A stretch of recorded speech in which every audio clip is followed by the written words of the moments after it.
Assalamualaikum warahmatullahi wabarakatuh.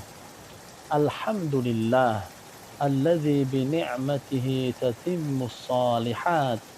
Wassalatu wassalamu ala sayyidina Muhammad wa ala alihi wa ashabihi ajma'in. Amma ba'd. Saudara-saudariku, uhibbukum fillah. Obrolan Rasulullah sallallahu alaihi wasallam bagian kedua. Sayyidah Aisyah radhiyallahu anha meriwayatkan 11 perempuan sedang duduk bersama dan saling bercerita. Mereka sepakat untuk tidak menyembunyikan apapun tentang suami mereka. Perempuan pertama berkata, "Suami saya seperti daging unta yang kurus yang berada di puncak gunung atau angkuh, sulit dijangkau atau pelit dan tidak suka berbuat baik. Tidak ada jalan datar untuk sampai ke sana atau berperangai buruk. Tidak ada pula lemak yang bisa diambil darinya, atau tidak ada kebaikan yang bisa dimanfaatkan oleh orang-orang darinya." Perempuan kedua berkata, "Saya tidak bisa bercerita tentang suami saya. Terlalu banyak hal yang harus saya sebutkan. Jika saya menyebutkannya, maka hanya kekurangan dan keburukan yang bisa saya sebutkan." Perempuan ketiga berkata, "Cerita tentang suami saya sangat panjang dan menyampaikannya tidaklah berguna. Jika saya mengungkapkan keburukannya, maka saya akan dicerai. Dan jika diam saja, maka akan diabaikan seolah-olah saya bukan istrinya."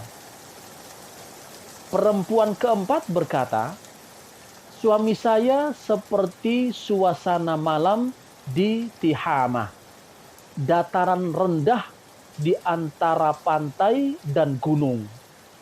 Tidak panas dan tidak dingin, tidak menakutkan dan tidak membosankan." Perempuan kelima berkata, "Di dalam rumah, suami saya tidur dan lalai seperti macan. Di luar rumah, di antara orang-orang, atau di dalam peperangan, suami saya gagah berani seperti singa. Ia tidak pernah bertanya tentang apapun yang telah ia berikan, harta benda, nafkah, atau peralatan rumah tangga." Perempuan keenam berkata, "Suami saya selalu menghabiskan makanan dan minuman tanpa sisa. Ia tidur dengan bajunya, menyendiri, dan tidak menggauli istrinya. Ia tidak pernah memberikan perhatian untuk mengetahui keadaan atau kesedihan istrinya." Perempuan ketujuh berkata, "Suami saya selalu lalai dan dungu. Setiap penyakit manusia ada di dirinya. Jika kamu menjadi istrinya, ia dapat melukai kepalamu atau mematahkan tulangmu, atau bahkan kedua-duanya." Perempuan kedelapan berkata, "Sentuhan suami saya selembut sentuhan kelinci. Aroma tubuhnya seharum zarnab, jenis wewangian." Perempuan kesembilan berkata, "Suami saya seperti tiang yang tinggi atau mulia.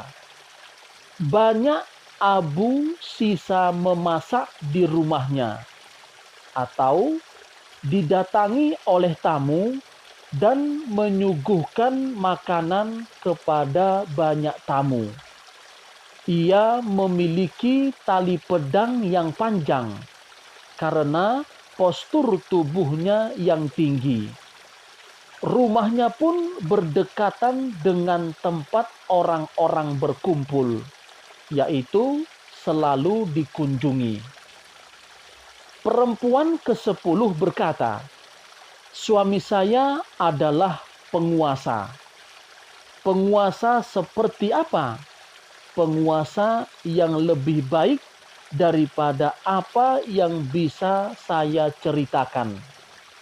Ia memiliki unta-unta yang banyak di tempat-tempat binatang itu mendekam.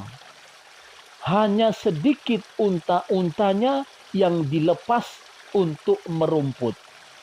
Jika unta-unta itu mendengar alat musik berbunyi, maka mereka tahu bahwa sebentar lagi mereka akan disembelih untuk dihidangkan kepada para tamu.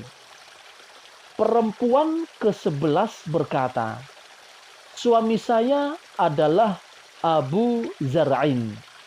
Dia adalah orang yang memberikan perhiasan kepada kedua telinga saya, menjadikan saya gemuk dan membuat saya senang. Dari keluarga penggembala kambing di sudut gunung, yaitu keluarga yang miskin. Ia mengangkat saya menjadi bagian dari keluarga pemilik kuda dan unta, keluarga pemilik tanah yang tinggal menikmati hasil panen. Setiap kali saya berbicara kepadanya, ia tidak pernah mengejek saya. Tidur saya pun tak pernah terganggu, karena ia telah memiliki pembantu yang mencukupi kebutuhannya. Dan saya bisa minum hingga puas dan kenyang yang saya mau." Kemudian ibu mertua saya, dia memiliki peralatan rumah tangga yang banyak dan rumah yang lapang.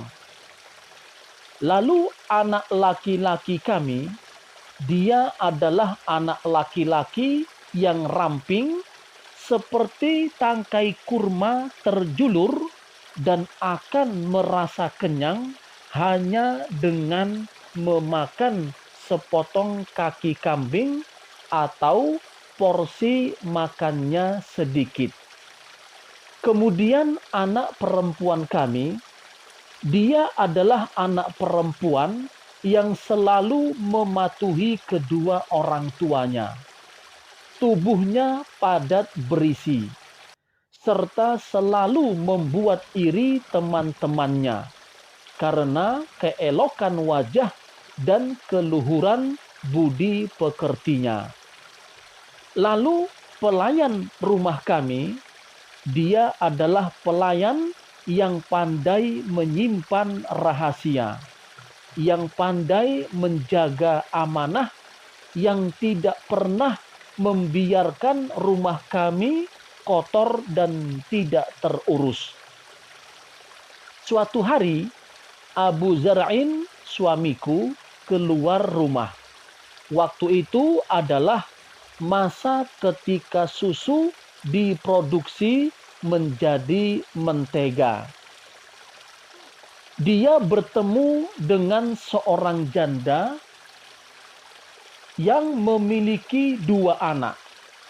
Kedua anaknya bermain buah delima di dekat pinggang ibunya.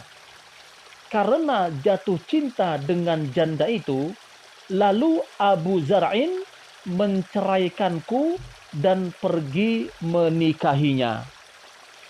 Setelah itu, aku menikah dengan seorang lelaki yang mulia dan dermawan.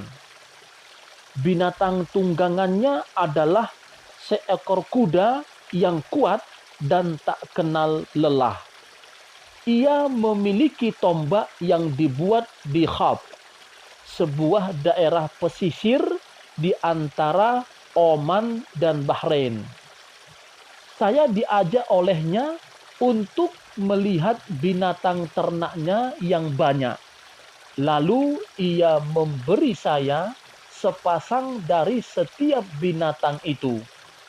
Ia berkata kepada saya, "Makanlah, wahai Ummu Zar'in, dan berikanlah sebagai hadiah untuk keluargamu."